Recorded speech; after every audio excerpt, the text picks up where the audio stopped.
All right, continuing our review, the last time we looked at matrix operations, and right away we see an application here in the solution of simultaneous equations.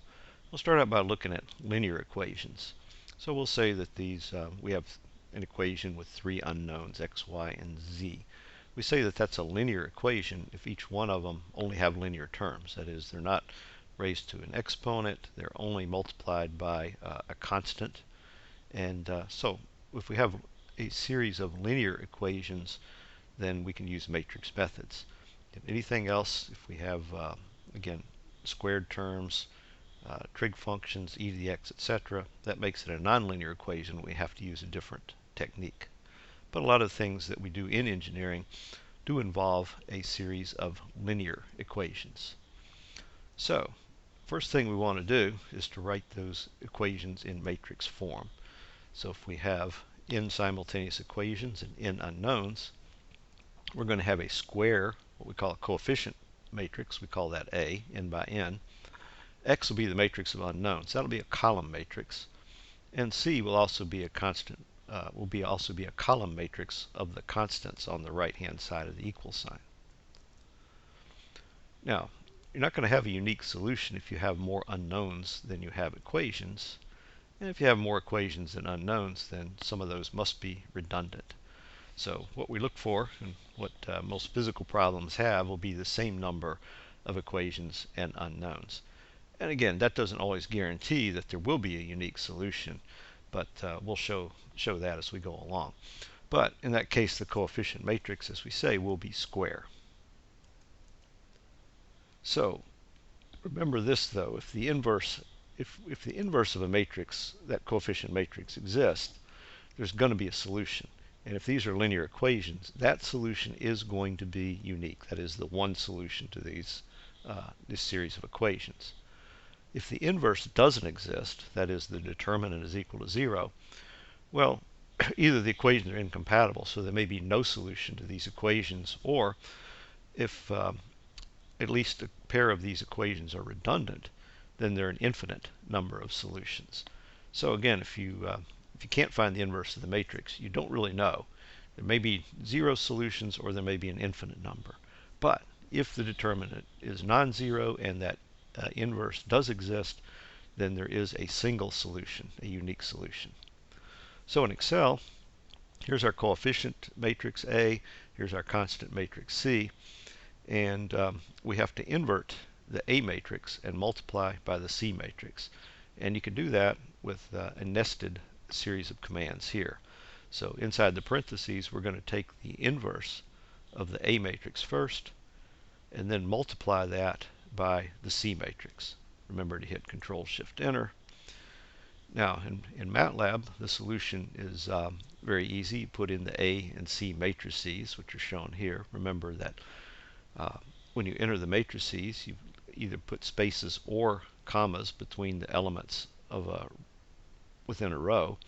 A semicolon shifts to a new row, and so A is a 4 by 4, C is a 4 by 1, and so the solution X is the inverse of A, INV of A, times C. Now there's another way to do this in MATLAB, and you don't really have to invert the coefficient matrix. Now for our examples here, 3 by 3, 4 by 4, really doesn't make any difference. But when you get into a very large number of equations, you'll find that there are better solution methods, in particular Gaussian elimination. And when you're trying to do a very large series of equations, that becomes a more efficient way to do it. So what they recommend in MATLAB is to solve these equations, use the backslash operator. So X is equal to the coefficient matrix backslash the constant matrix. And for that previous example, again, just replace that third command, the inverse of A times C, with A backslash C, and we get a solution. Now, those matrix methods work when we only have linear equations. If we have nonlinear equations, we have to do something else. And so we'll look at two equations here. Again, the first one has x squared in it, so it's not linear. So again, we can't use matrix methods, but there is a way to use Excel solver. So first step, write those equations as functions. In other words, we want to put all of the information on one side of the equal sign. And so when each of these functions is equal to 0, then the equation is satisfied. Then, well, let's do this and show this in Excel. We've entered x and y guess values, and we've put in those two functions. Again, converting those equations to functions so that when the functions are equal to 0, the equations are satisfied. Then we're going to square both of those functions and sum them. The reason we square them, of course, is that the only way that that sum can be 0 is if both f1 squared and f2 squared are equal to 0 as well. Again, you can't just take the sum of f1 and f2 because one of them could be positive and one of them be negative. So this way, by squaring them and taking the sum, it guarantees that if the sum is 0, both the equations are satisfied. Then use solver. And what you do in solver is to try to set the sum equal to 0. Or you can also set it to a minimum value, since again it's squared sum of squares, it can't be negative.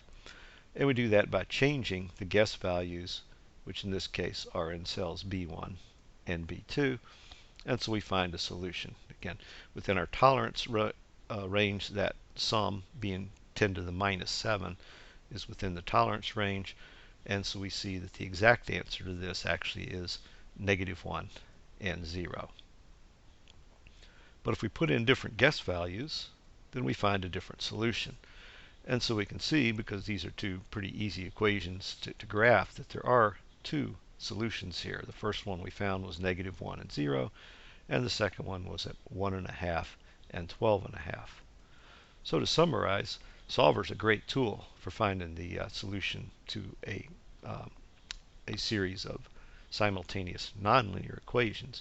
But you always have to keep this in mind whenever we're looking even at a single or group of simultaneous equations, that when they are nonlinear, that there may be more than one solution.